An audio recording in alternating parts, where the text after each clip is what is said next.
Welcome to Off Screen. Let's get cinematic. I'm Van Connor. And I'm Becks Perfect, and Off Screen is your 7-day guide to everything movies. Boom. But boom on the couch this time, unfortunately, because we're all on lockdown. And that's got some very bizarre connotations to it. Boom on the couch, boom on the couch. Yeah, let's try not to dwell, shall we? Although, speaking of dwelling and holding grudges, I mean, the film world obviously continues, even though the cinemas aren't open and everything at the moment. The film world has to continue functioning, planning for, when times are restored. And of course, we keep getting these stories every day about this city in this country is going to reopen its cinemas on so-and-so day. China reopened its cinemas recently. In the state of Georgia and Florida, I'm sure you can still go to theatres. But of course, there's something of a war brewing, Miss Perfect, between some of these theatre chains and some of the studios that they see as having betrayed them a little bit. It's interesting, isn't it? Because I kind of didn't really think much of this news story, and it's obviously the news story is that Universal is now no longer going to have any of its movies shown in Odeon cinemas, and this is obviously escalated because Cineworld has now jumped on the bandwagon as well. And in the US, you've got Regal and AMC as well. And these are all sort of owned by, they're all sort of intertwined, these companies internationally as well. And it's down to a bit of feud from the CEO of Universal and I assume the CEO of initially AMC or whoever owns that umbrella company. And it's all down to a bunch of pesky trolls. It is. Well, that's the thing, isn't it? Because Universal made, I think it was something like 10 times more with the digital release of Trolls than they did with their next highest grossing digital film, which was Jurassic World Fallen Kingdom. And this is the argument they're using as well. There's obviously an audience there for it. We shall pursue other options. They've not specifically said we're going to put this film out, this film out, and this film out on that format. They've just said they like to pursue it as an option, which, they're a business. One understands the bottom line, obviously, and especially right now, there's no other game in town, so perfect time to do it right now, sure. But theatre owners they've always been a bit touchy about what they call the release window between a film opening in cinemas and the public being able to watch it at home. I remember Disney starting a row 10 years ago with Tim Burton's Alice in Wonderland. They wanted to take the window down to only 90 days. And I remember that being a cause for significant chaos. And now we get all these chains that are saying, well, we're banning all Universal films because we object to this practice. The only problem is, of course, not exactly a small label to turn down there. No, but also I do believe, we're at a very tricky time for a lot of different industries. The only way that Odeon will survive is by us all going back to the cinemas. And of course, yeah. And we don't know when that is. We don't know if something like a cinema chain, as with like the pubs and bars and stuff, is going to be the last thing to open once this lockdown is lifted. So obviously there's a tetchy subject there with them. But to start burning your bridges with all of your major, essentially, suppliers, this yeah, exactly. one. So, ultimately, if this war escalates in the way that it's currently snowballing, we could see cinemas having a massive backfire on them because if there's a much bigger audience and it's proving a path for studios to say, look, we're making X times amount more money by just releasing things on video on demand. Yeah. Cinema has been declining year on year anyway. Is this actually the beginning of the end for cinemas? And is the way that we're consuming media, consuming content, just fully going down to a small screen? That is where the dangerous line of this feud is actually going. I do think that there is a concern that this may just backfire on all of the cinema chains. That's the thing, isn't it? I think because they don't seem to be talking to each other, which seems to be the problem. And again, it's one of those dilemmas, isn't it, where you can see every side of it. Because, you sit there and think, I would rather pay £25 to rent a new release film and watch it at home. If it's a drama, I don't have to put up with the annoying crowds. I don't have to put up with someone taking a phone out in the film. But at the other end of the spectrum, I would also prefer to go to an IMAX screen for the next Fast and Furious film. I would prefer to see Wonder Woman in 4DX. I would prefer to see a horror movie on a Friday night in a crowded multiplex with teenage girls screaming.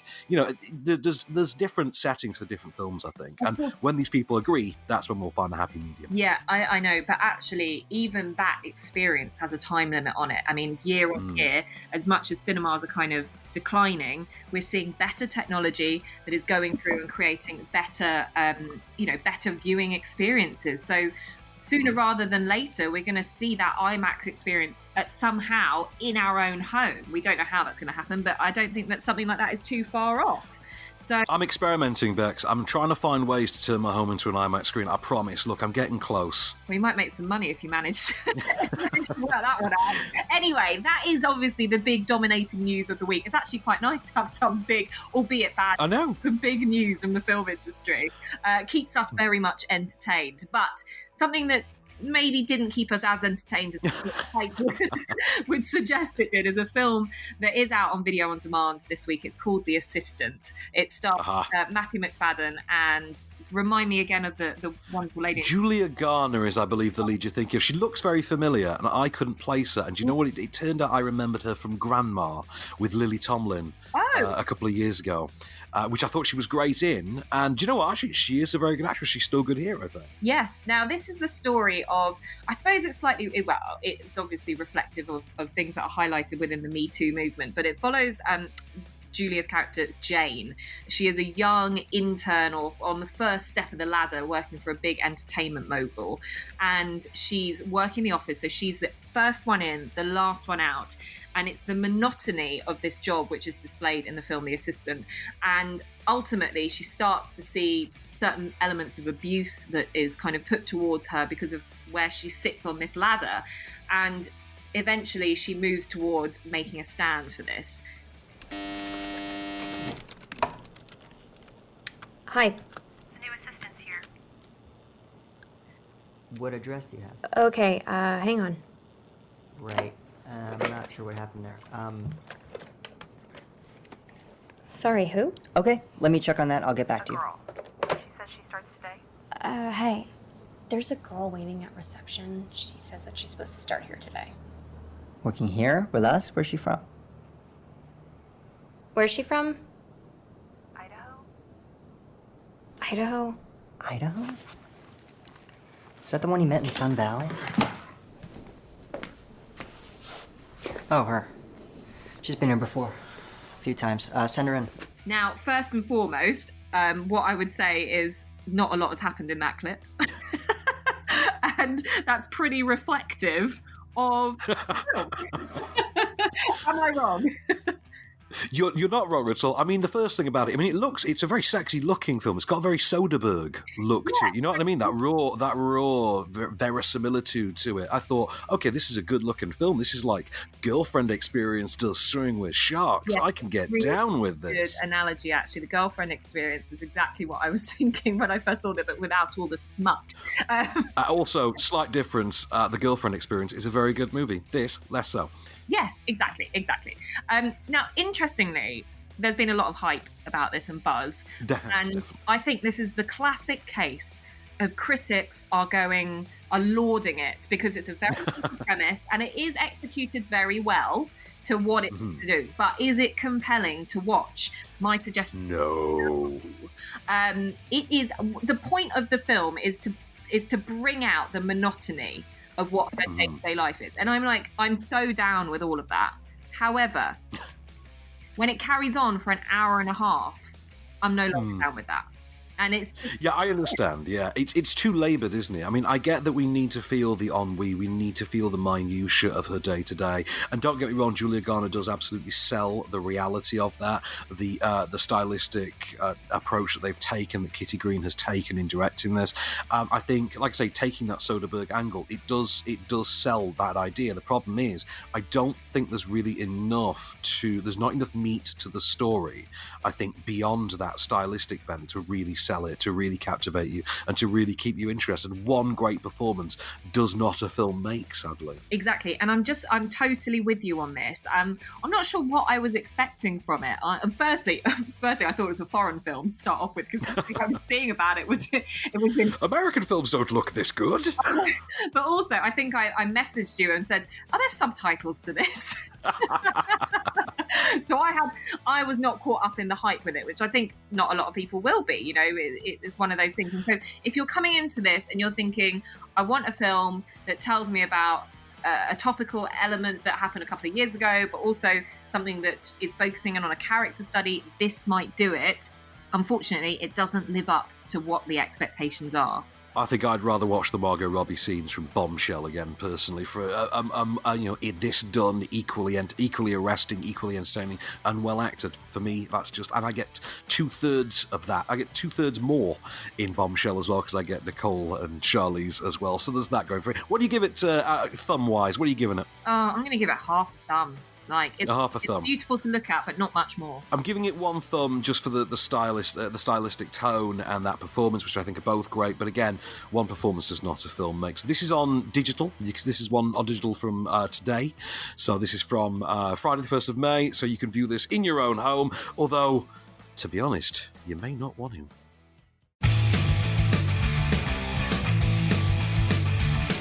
Welcome back to Off Screen. Now, we probably ended that last segment on a little bit of a Debbie Down. A little bit.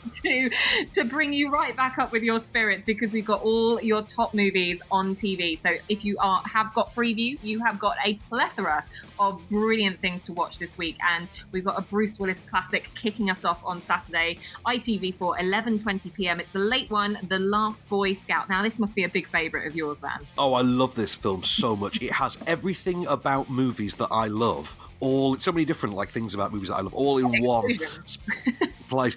It's got explosions. It's got Halle Berry stripping. It's got Bruce Willis as a grizzled alcoholic wisecracking private eye. It's got Damon Wayans as a wise ass, buddy cop sidekick. It's got Kim Coates from Sons of Anarchy having the absolute crap beaten out of him.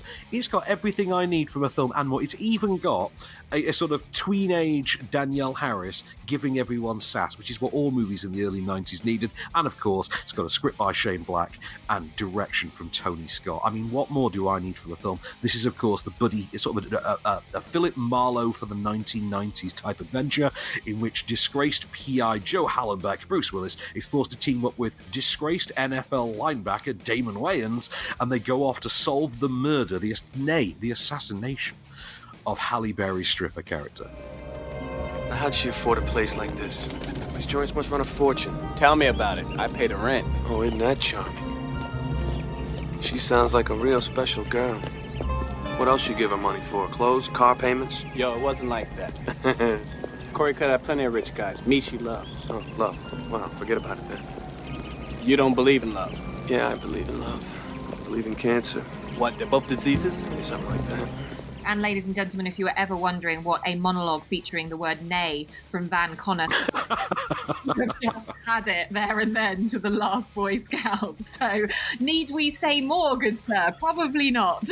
It's so good. I mean, have you seen it? Did you watch it when you were a kid? I did. I have to say it's going to be one that I'm going to revisit again because it's been a good 20 years since I've seen it. But I just remember being far too young to watch it and enjoying it far too much. If you ever want to really, really stump a film nerd like me, here's the question you ask them. Don't ask them what their favourite film is, because everyone always gets asked that question. Whenever they're at a bar or a cocktail party and someone finds out you're a film critic or a film nerd, the first question they ask is, do you get this when you go to... What's your favourite film, Becks? Hey, what's your favourite film? Yeah, I get this. Right, the better question to ask is, what's the best Shane Black movie? Aha. Oh. Now that's a stumper. Yeah, that is a stumper. Although, when people ask me what my favourite movie is, it's without a shadow of a doubt. And I have to say, Josh Gad just upped it in my ranks this week. It's The Goonies. Oh, you win on that as well. Yeah, and I loved that he brought the cast back together this week. Anyway, I'm feeling good. I'm feeling uplifted. I feel like I should just get on up, which is exactly what we should be doing on Sunday night. I'm sorry, that is such a cheesy segue there. Our next movie, Get On Up, is on film for 11:10 p.m. I'm acting as if I've seen this. Have you not? You've not had the pleasure of this? I've not had the pleasure of this. No, tell me more. This kind of got skirted by upon its release, and it's the movie that made me, I think, properly fall in love with Chadwick Boseman. I'd seen him in a couple of things and thought he was quite impressive, and then I saw this, I'm like, oh my god, Chadwick Boseman, got to keep an eye on this guy. And then, boom, he's T'Challa, and the rest is history. Yeah. So this is the Black Panther playing James Brown in the James Brown biopic, and it's a warts and all. It's a full walk the line type experience. However, being James Brown, you can imagine this comes with a lot more funk. Woman, I called you yesterday. You went home? I was home all day. You were home all day. Why didn't you pick up? I don't know. What time did you call? Called you at 1. I called you again a quarter after. Called you again at 2, and then I called you at 3. Well, you must have wanted to talk to me pretty bad. Where were you? In the bathtub. For 2 hours? You want me to take shorter baths? We don't have a phone in the bathroom, James. Well, damn, what you gonna do? You gonna find me? And of course, heavy-handed domestic drama as well, because none of these famous stars ever had seemingly innocent lives, it would seem. And Chadwick Boseman really does play it to perfection. This is a movie that literally opens with him being flown over Vietnam with his band as there are shells being fired at the sky at them, and he declares, "They're trying to kill James Brown. They're trying to kill the funk." I'm like, I'm in. If that's your opening line, I'm in, sir. You've got me. You know what, though? It's interesting because, these kind of biopics tend to do very well and get very well known amongst award season and things like that. Get On Up. The hype wasn't as there as maybe, What's Love Got to Do with It? Exactly, yeah. It's interesting. Would you say that it's just been sadly missed, or do you think it just doesn't quite hit the mark? I think it was just a wrong place, wrong time for it to be released. I think if it had been released a few months earlier, it may have had some Oscar contention. There may have been low-level buzz. I don't think it is a proper Oscar caliber film, but I think Chadwick Boseman is great in it. It's directed by Tate Taylor as well, who gave us The Help a few years before this. Right. Who usually turns out quite interesting, if workman-like projects, but usually with some nuance and depth to them. This is a good biopic. If you don't know the James Brown story, or you're just a fan of movies like, Walk the Line or Ray or things like that, this is definitely a worthy one to have in that set, and it's absolutely worth checking out. Just for Boseman's, Chadwick Boseman. I quite like Chadwick. Chadman Boswick? It's worth checking for Chadman Boswick's performance, clearly. Yeah, I quite like it. It sounds like my latest soundbar that I'm going to need to buy for my TV. You're Chadman Boswick. Yeah, so you can catch that Get On Up film for 11:10 p.m. and let us know what you guys think in terms of whether or not this should have been award worthy or not, but we'll wait and see. So, moving swiftly on to a great film of the last few years. This was Oscar caliber, wasn't it? It really was. This is Hidden Figures. It's on film for 9 o'clock. If you haven't seen this, oh my goodness, I would urge you to do it. It's the story of 3 women, 3 black ladies who worked within NASA. And it's at a time of segregation. It's at the time in which it wasn't... It's pre the first moon launch, isn't it? Is it pre the mission to the moon, Apollo 11? But these 3 ladies were so integral to things that were going on in NASA. They were geniuses within their own right. And a story which you just think, because of that nature, is going to be compelling is exactly what it is. But what you don't expect is for it to be as funny as it was. There is another opening in the engineer training program. A person with engineer's mind should be an engineer. You can't be a computer the rest of your life. Mr. Zelensky, I'm a Negro woman. I'm not going to entertain the impossible. And I'm a Polish Jew whose parents died in a Nazi prison camp. Now I'm standing beneath a spaceship that's going to carry an astronaut to the stars. Let me ask you, if you were a white male, would you wish to be an engineer? I wouldn't have to. I'd already be one. And of course, poignant and punchy as Janelle Monáe demonstrates for us. And how great is Janelle Monáe? I love Janelle Monáe. They're all so good in this film. Remind me again of Viola. Not Viola Davis is in there. So, no, it's not. And you know why you make that mistake? It's because I've just mentioned The Help 30 seconds ago. It's Octavia Spencer, who was also in The Help. Yes, that's it. So, just brilliant performances. And Taraji, obviously. We've got to single out Taraji P. Henson in there as well. She's fantastic. And the thing is that, yes, there are comedic moments in this, but Taraji P.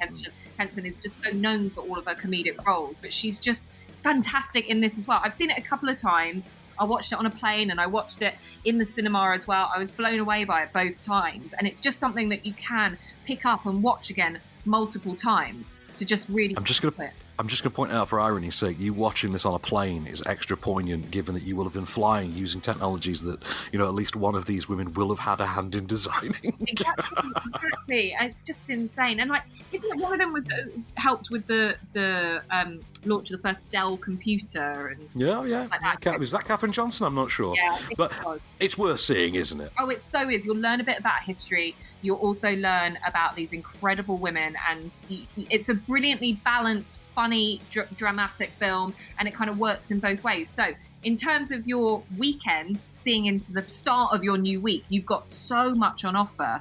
And it's a really, really good selection. So what we've got coming up for you is the second half of the week, and I think you lot are not going to be disappointed.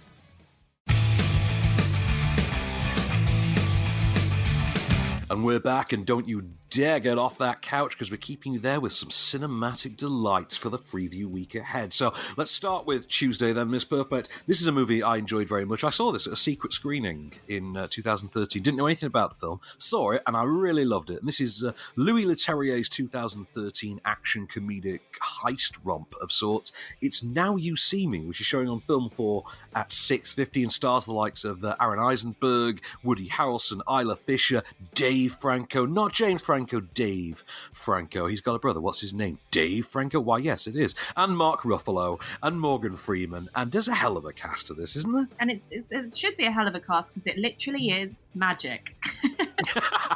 So, of course, this is sort of every kind of magician, aren't they? The different kinds of magicians who band together. They are the ultimate heist artists, and this is basically sort of an Ocean-style romp in which the investigating officer, played by Mark Ruffalo in full Columbo mode, and boy is he good at that, has to entrap and catch these would-be heist artistes. Let me warn you, I want you to follow. Because no matter what you think you might know, we will always be 1 step, 3 steps, 7 steps ahead of you. And just when you think you're catching up, that's when we'll be right behind you. And at no time will you be anywhere other than exactly where I want you to be. So come close, get all over me, because the closer you think you are, the less you'll actually see. I'm gonna nail you to that. First rule of magic, always be the smartest guy in the room. That was the marketing line for the film as well, always be the smartest guy in the room.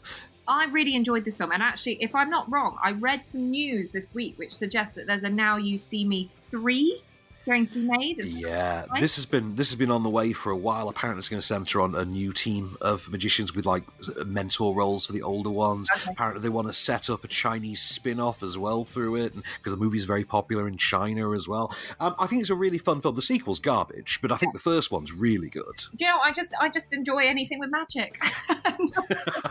And I think actually, if you like seeing like how tricks are done and what's created and what they can do, and it kind of, I like the Ocean's feel to it that puts it into a completely different context, and I think that works really, really well. You've got a great cast, as you've mentioned. You know, if you've got a film with Woody Harrelson in, it's always going to be really good.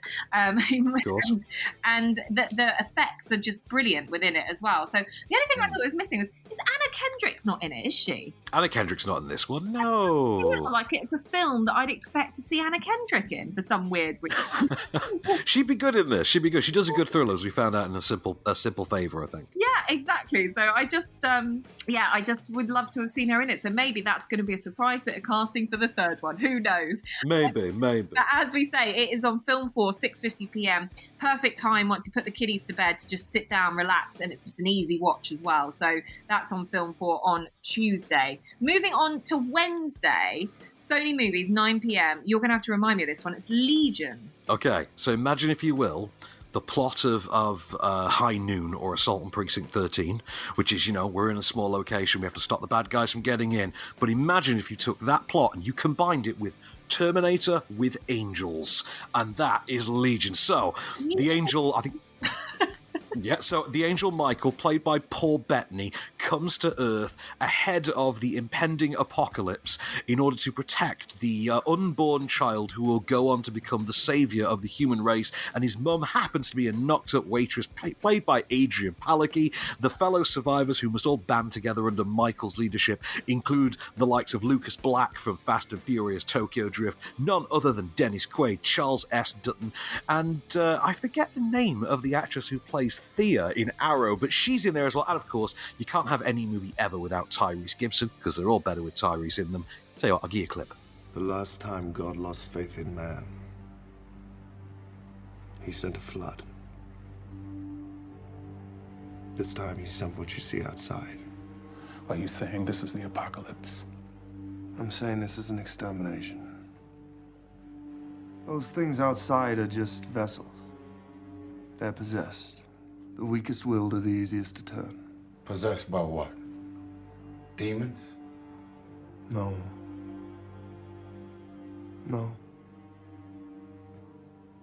by angels. He's in full Jarvis mode there, isn't he? Good old Paul Betts. Good old Paul Bettany. Now, I assume this is just based on a true story. And when you were talking about the angel Gabriel coming down, slightly different, but along the lines, I thought it was going to go a lot darker. And I was going to say, it's very dark. Well, have you definitely dark, very very horror tinged. Have you seen Stigmata with Patricia Arquette and Gabriel Byrne? And Gabriel Byrne, yeah, I love that film. As in, does it follow along those kind of lines, would you say? No, this is a lot more of a, let's mow down demons with the 2 automatic weapons we have kind of a thing. A lot of over-the-top CGI creature effects. It's a lot of fun. They did make a TV show to follow it on that starred Roxanne McKee, and unfortunately, despite her casting, it wasn't very good.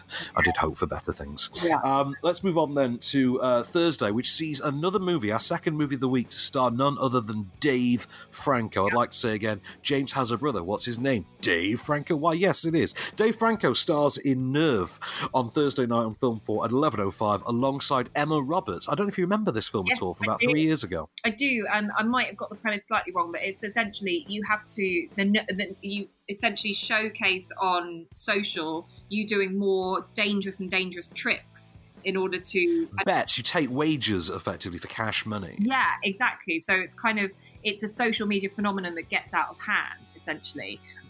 Really clever concept to this. I think it was executed okay.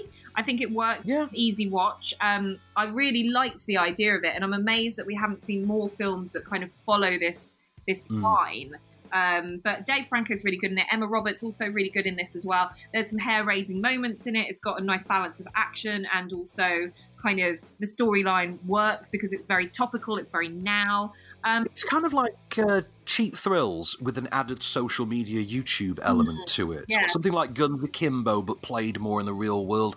Do you remember the sequence with the lady walking between 2 buildings on the ladder? On the ladder, yes, I do. That was hair-raising. Yeah, that's the thing. It's like I like it when a film actually makes you feel the vertigo or whatever you're getting from it. And there was a great Joseph Gordon-Levitt film about the guy that high-wired across 2 buildings. Yeah, The Walk. Was that The Walk? Yeah, The Walk. That kind of stuff. And also, even in The Aeronauts recently, that just got me, got my vertigo going big time. So this is a good one. There's a good one. I think so. Let's move on, though, to the cherry on the top of our week, because I think you must be a fan of this. If you've seen it, I think you'll love this. I've never seen this. You've never seen this? Oh, my God. On record for me, because I'm so intrigued and would have loved to have gone and seen the West End show of this. So Kinky Boots, BBC One, 11:10 p.m. I can only imagine that this is a bit Priscilla, Queen of the Desert. Oh, no. This stars Chiwetel Ejiofor. Right, this was a 2005 British movie starring Chiwetel Ejiofor as a drag queen named Lola from Soho, and when they actually show you that bit, you'll think, we have screenings right next to that. But it's one of those. Chiwetel Ejiofor as the drag queen Lola becomes the unlikely friend and saviour of a fledgling Northampton family-owned shoe company, led by, recently inherited by Joel Edgerton. It's being run into the ground, his father's business, and Lola asks if the shoe company can make a pair of the perfect red velvet boots that basically will allow you to look incredible as a drag queen, but will also be designed for a man to stand in. Of course, leads to plenty of moments of hilarious confusion like this. What do you think? Burgundy. Please, God, tell me I have not inspired something burgundy.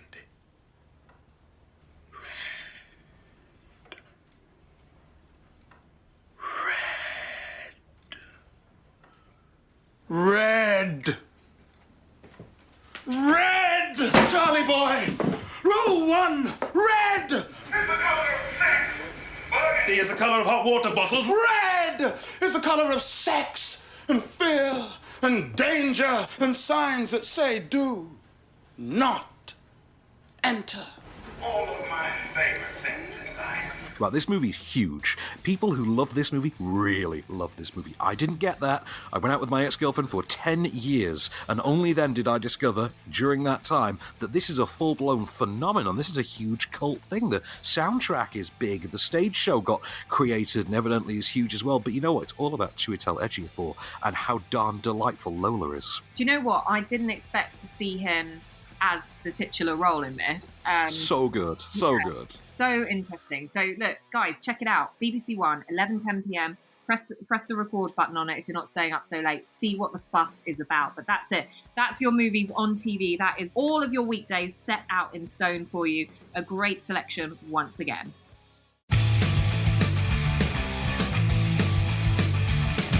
And we're back, and we're seeing you through to the end of another movie week with all of your releases on DVD, Blu-ray, and also streaming. So what do we got in terms of DVD and Blu-ray, Van? It's Playing with Fire, I think? Yep, Playing with Fire comes out on DVD and Blu-ray, and one presumes on digital platforms as well on Monday, May the 4th, this coming Monday. This was actually way better than I expected it to be. I mean, it literally is the movie you think it is, but it's got just enough charm. The general idea is this is John Cena doing that movie that, Vin Diesel did with The Pacifier, that The Rock did with The Game Plan, that Hulk Hogan did with Mr. Nanny, that Arnold Schwarzenegger did with Kindergarten Cop. That one that they've all done where they befriended. Stallone never did it, I don't think, although technically he had Spy Kids 3D. So this is John Cena's version. He is the firefighter in the cabin in the wilderness, leads a small team of smoke jumpers, and they have to take in a trio of wayward children for the weekend whilst they arrange for their parents to come and collect them. And as you can probably predict, and as our clip will demonstrate, malarkey ensues. Put that down. No shenanigans on my watch. Yeah, no monkey shines, tomfoolery, or hijinks. You finished? Long as there's not a hint of malarkey.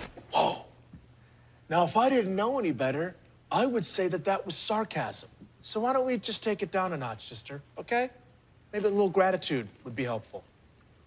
Sorry, bud, we just don't speak oldsy times. Oh my gosh, but she's not stopping. No shenanigans, no malarkey, them's the rules. I remember this week, I was just trying to think why I haven't seen this film, and I remember it came out in a week and it was quite full of other big releases. So for me, it kind of fell by the wayside a little bit. But I'm glad to hear that it's watchable. It's pretty good. I mean, literally, you'd imagine if anyone's going to pull off that lantern-jawed, gee shucks kind of character, like John Cena, absolutely.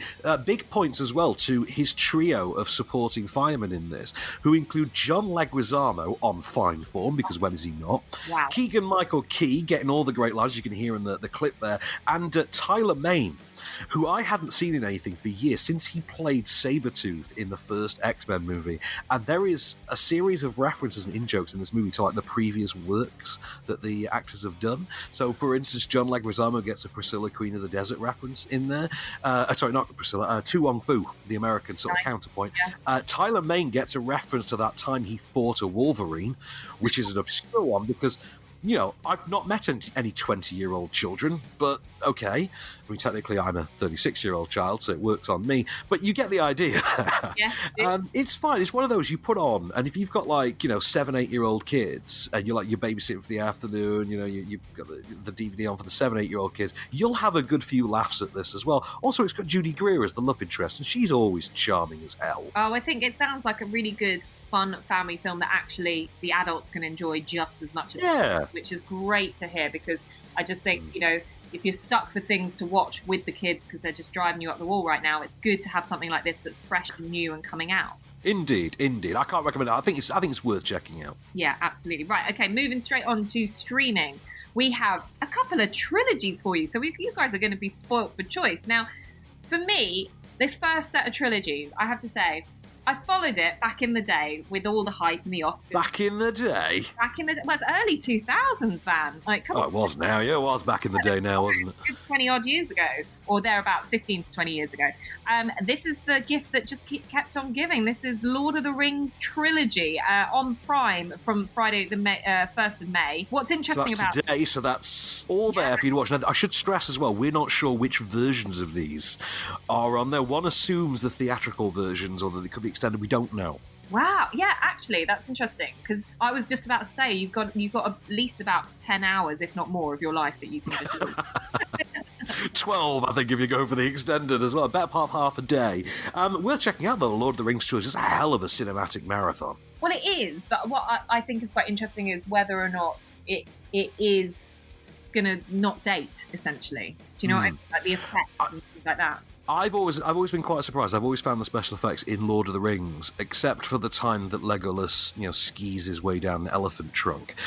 Except for that, I think the special effects tend to stay relatively timeless. It's not until The Hobbit that it all starts to fall apart. The CG becomes really rubbish and ropey. I think LOTR, though, darn good.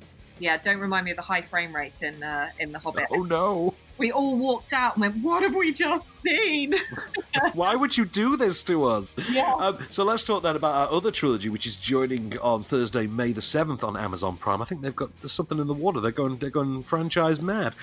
It's the Oceans trilogy is coming to the platform. Way more up my street. I mean, I could rewatch Ocean's 11 again and again. And actually, do you know what? I didn't mind the all-female version as well. I was just going to say, you're like a prime candidate for one of Ocean's 8 yourself, Becks. I mean, I could absolutely see you as a slick, urbanite, feminine con grifter. I could absolutely see that. Well, what you don't know won't hurt you, and I might be doing that on the side. So I always wonder why you never return the call on the first go. Never mind. So, Ocean's trilogy on there. No word on Ocean's 8 yet, but we shall see on that one. And of course, one last one to tip you off. And this was meant to go theatrical, I think, but didn't really go very wide. And that's Ophelia, which is coming to Netflix on Tuesday, May the 5th.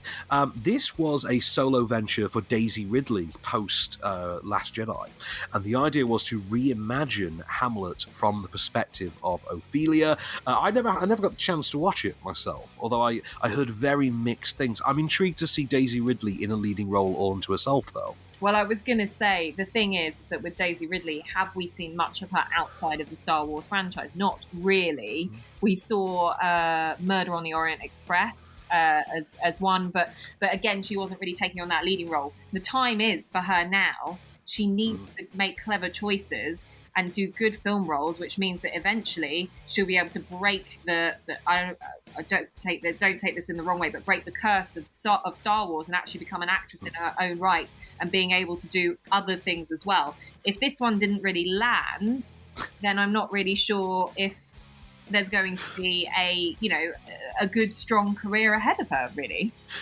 2 points off the back of that. The first, I always thought Daisy Ridley should have been Lara Croft when they rebooted Tomb Raider. I thought she would have been great. Instead of Alicia Vikander. I'd actually preferred Daisy Ridley. Also, actually, my first choice was always Gemma Arterton, FYI. I think she would have been incredible. But beside the point. But the other thing is, when you were doing that just now, my first thought was, wow, we sound like football pundits critiquing the form of the game.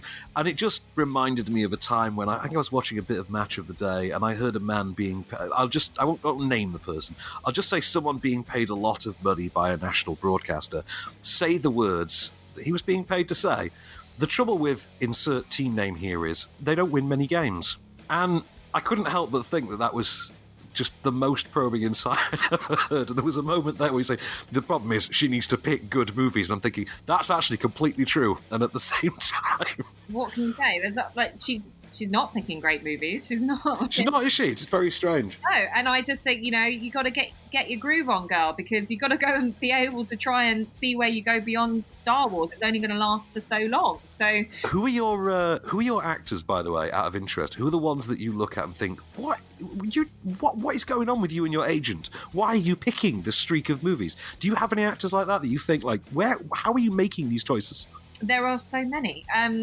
We talked about who was Josh Hartnett last week, wasn't it? About Josh Hartnett, but we also talked about oh goodness, there was an actor who played a really great villain, and he was going to be Wolverine, and then he felt. Oh, Dougray Scott. Dougray Scott, yes, like things like that, where you kind of just go say to your agent, "Get me," But you know what? There's an actor I think did and still continues to do and pick great roles is Carey Mulligan. And definitely, yeah. Because she's not your conventional leading lady. She's not, she's not the starlet that you expect. But because of her choices, she's managed to have a really fruitful career. And I'm really looking forward to her next film as well. I don't know what's happening with the release date of that as yet. Promising Young Woman, in which she takes on would-be sexual predators. Very much looking forward to that film. And I believe that co-stars Adam Brody from The OC as well. Indeed, yeah. One of my lockdown watches actually is The OC. Is it now? Yeah. I'll have to forward you an article I read on BuzzFeed the other day, definitively ranking the hotness of the men of The OC. I personally had forgot that Chris Pratt was ever even in the show. So did I. Good Lord. Yeah. He was Shay. Oh, goodness me. Anyway, look, we digress massively. We need to let you guys get on and watch some great movies and stop listening to us bat down poor old Daisy Ridley and think that there's a lot better actresses out there. Well, to be honest, there probably is. Anyway, let's move on and leave you for another week. We'll be back next week with all of our lockdown movies for you to keep watching on your couch. But for now, this has been Off Screen and I've been Becks Perfect. And I've been Van Carter. And we'll see you next week.